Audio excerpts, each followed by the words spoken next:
کوئی اس بدلے کو دے نہیں سکتا. اور لوگوں نے دینا چاہا اور وہ پیغمبر کے پاس آگے کہنے لگے یا رسول اللہ آپ نے بڑی محنت کی ہے، آپ یہ تمام چیزیں لے لیں ہمارے پاس. تو پیغمبر اسلام نے ان سے کچھ لیا نہیں اور پیغمبر لے بھی نہیں سکتے تھے.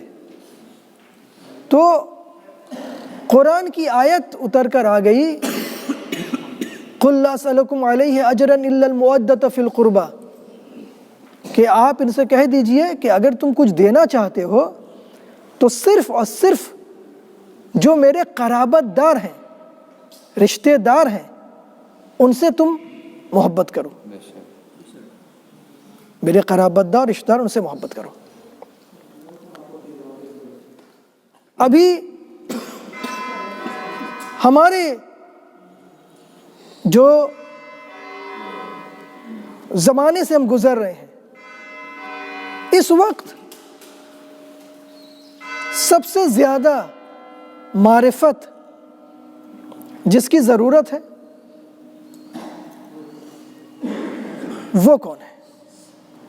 آپ دیکھیں گھر میں باپ ہے اور گھر میں ماں ہے اور بھائی بہن رشتہ دار وغیرہ سب کچھ ہے، لیکن ایک بیٹے کو سب سے زیادہ معرفت اس کے باپ کی ہونی چاہیے.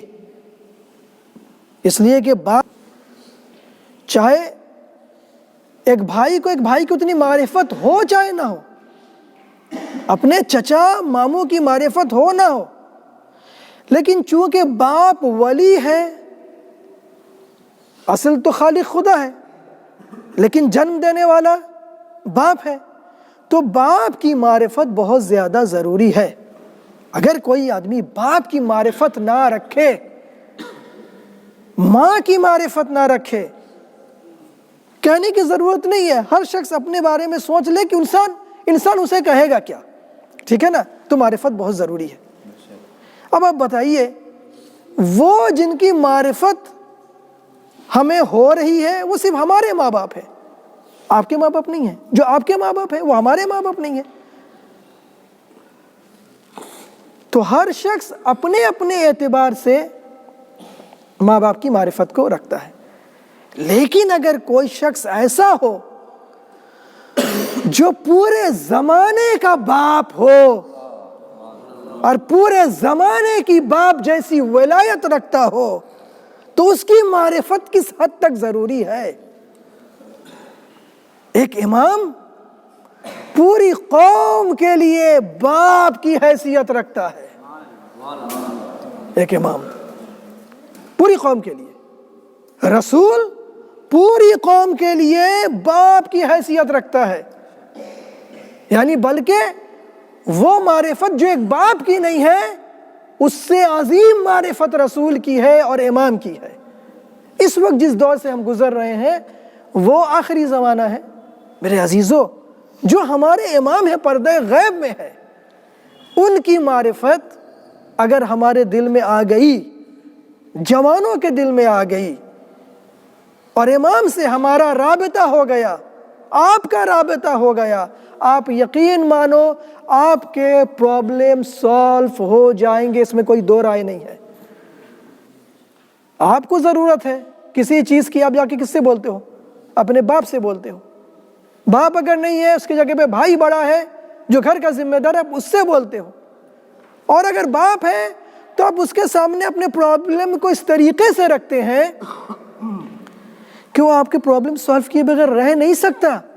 تو عزیزو، جب باپ اپنے بیٹے کی پرابلم کو سالو کیے بغیر نہیں رہ سکتا تو جو زمانے کا امام ہے وہ اپنے چاہنے والوں کو پرابلم کو کیوں نہیں سالو کرے گا؟ وہ سالو کرنے کے لیے تیار ہے.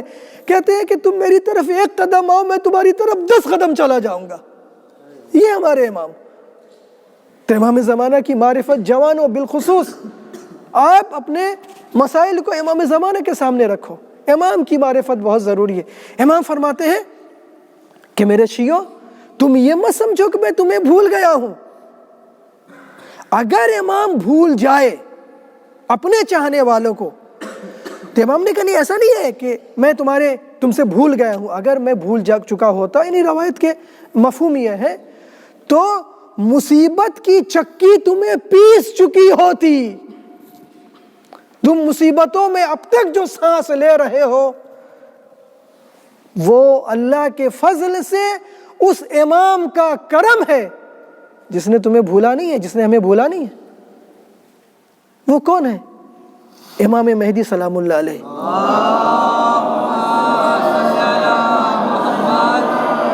اور میں آپ کو ایک بات بتاؤں، مسلمانوں میں جتنے فرقے ہیں، آپس میں جتنے اختلاف ہیں، لیکن سب اس بات کو کہنے ہیں کہ آخری زمانے میں امام مہدی کا ظہور ہوگا۔ مسلمانوں کے جتنے فرقے، شیعہ، سنی، دیوبندی، مالکی، حنبلی، بریلی، شافعی، احمدی، جتنے کچھ ہیں، کہ امام مہدی آئیں گے۔ یہاں تک کہ جو مسلمان نہیں ہیں وہ بھی یہ کہہ رہے ہیں کہ ایک نجات دینے والا آئے گا جو پوری قوم کو نجات دے گا۔ تو اس امام کی معرفت بہت ضروری ہے، اور وہی امام فرماتے ہیں کہ حضرت فاطمہ زہرا ہمارے لیے نمونہ ہے۔ کون؟ امام مہدی فرماتے ہیں حضرت فاطمہ زہرا ہمارے لیے نمونہ ہے، آئیڈیل ہے ہمارے لیے۔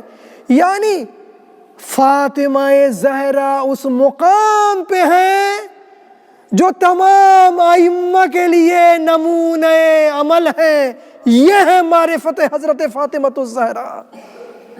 عزیزو، پیغمبر فرماتے ہیں کہ فاطمہ تو بدعۃ منی، بدعہ کے معنی ہے دل کا ٹکڑا۔ اگر آپ دل کو نکال کے ٹکڑا کر دو، دل کی جو حقیقت ہے اسے کہتے ہیں بدعہ۔ پیغمبر فرماتے ہیں فاطمہ تو بدعۃ منی، فاطمہ میرے دل کا ٹکڑا ہے۔ آپ بتائیے، جن جن لوگوں کے پاس بیٹیاں ہیں اور جن کے پاس بیٹے ہیں اپنی اولاد سے بہت محبت کرتے ہیں، لیکن جن کے پاس بیٹیاں ہیں، بیٹی ہیں، وہ جو محبت باپ اور بیٹی کے درمیان ہے، کائنات کی کوئی محبت جو ہے اس کے برابر جا کے کھڑی نہیں ہو سکتی۔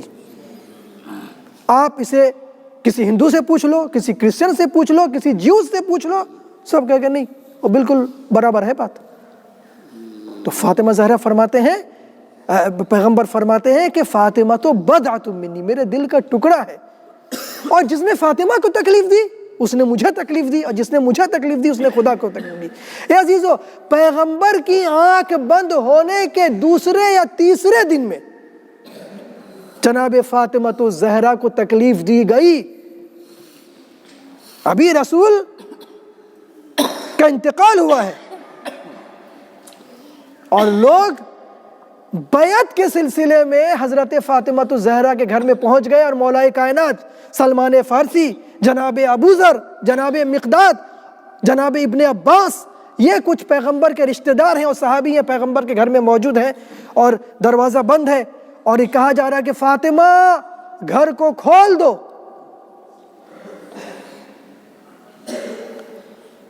اور جو تاریخ میں لکھا ہے، جسے مسلمانوں نے اپنی تاریخ میں لکھی ہے، یہ بات یہ کہا گیا کہ اگر علی بیعت نہ کریں اور جو گھر میں ہیں اس گھر میں آگ لگا دی جائے گی۔ ایک شخص نے کہا یہ بتاؤ، تم جو یہ کہہ رہے ہو کہ اس گھر میں آگ لگاؤ گے، اس گھر میں فاطمہ بھی ہے، تمہیں معلوم ہے؟ تو اس نے کہا وَإِن، یہ عربی کا جملہ وَإِن، فاطمہ ہوا کریں پھر بھی ہم اس گھر میں آگ لگا دیں گے۔ اے عزیزو، یہ آگ لگانے والے معمولی آدمی نہیں ہیں، یہ آگ لگانے والے وہ ہیں جنہیں پیغمبر کا صحابی کہا جاتا ہے۔ سب صحابی ایسے نہیں تھے۔ کوئی شخص کہتا ہے آگ لگائی تو نہیں تھی، آپ یہ بتائیں اگر میں کہوں آپ کو تماچا نہ ماروں لیکن یہ کہوں کہ میں آپ کو تماچا ماروں گا تو یہ سب سے بڑا جرم ہے۔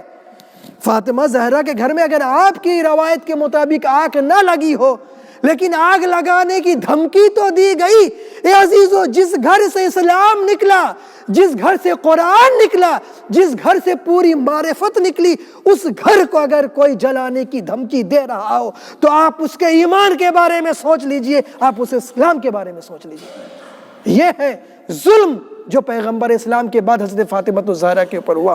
اور آپ نے فرمایا کہ سبت علی مصائب لو انہا سبت علی الایام سرا لیالیا. بابا آپ کے بعد میرے اوپر وہ مصیبت پڑی کہ اگر یہ مصیبت دن پہ پڑتی تو یہ دن رات کی تاریکی میں تبدیل ہو چکا ہوتا. اے عزیزو، فاطمہ الزہرا دروازے کے پاس کھڑی ہے، ایسا دھکا دروازے میں مارا گیا، در و دیوار کے درمیان فاطمہ الزہرا آ گئی اور آواز دی، اے فضہ، ارے میری مدد کو آؤ. اے عزیزو، محسن سقط ہو گئے. اے عزیزو، تصور کر سکتے ہو مظلومیت فاطمہ الزہرا کو. اے علی آواز دو، ارے علی کو پکارو. اے عزیزو، جناب فاطمہ الزہرا پیغمبر کے بعد ایک روایت میں ہے جو 95 ڈیز زندہ رہی اور ایک میں 75 دن زندہ رہی. اے عزیزو، جناب فاطمہ الزہرا اس دنیا سے چلی گئی اس عالم میں کہ پسلیاں ٹوٹ گئی ہیں. اجرکم علی اللہ، اس عالم میں کہ پسلیاں ٹوٹ گئی ہیں. اے عزیزو، جب مولا کائنات نے انہیں غسل دیا نا تو چیخ پکارے. کسی نے کہا کہ علی آپ جیسے بہادر کیوں چیخ پڑے؟ کہا فاطمہ کی پسلیاں ٹوٹی ہوئی تھی لیکن فاطمہ نے کبھی مجھ سے اس کے بارے میں ذکر نہ کیا. اے عزیزو، وصیت کیے علی، رات کی تاریکی میں میرے جنازے کو اٹھانا اور جنہوں نے مجھ پر ظلم کیا انہیں میرے جنازے میں شرکت نہ ہونے دینا. اے عزیزو، رات کی تاریکی میں جنازہ اٹھا. ارے کس کا جنازہ؟ پیغمبر کی بیٹی کا جنازہ. اے عزیزو، کس کا جنازہ؟ کائنات کی شہزادی کا جنازہ. رات کی تاریکی میں اٹھا. میں کہوں گا بی بی آپ کا جنازہ اٹھا رات کی تاریکی میں، لیکن ذرا کربلا کے میدان میں دیکھیں آپ کا حسین خاک و خون میں کس طریقے سے پڑا ہوا ہے. کوئی دفنانے والا نہیں، کوئی کفنانے والا نہیں. ایک زینب ہے جو مدینے کی طرف رخ کر کے آواز دے رہی ہے، اے نانا آپ کا حسین خاک و خون میں غلطہ ہے.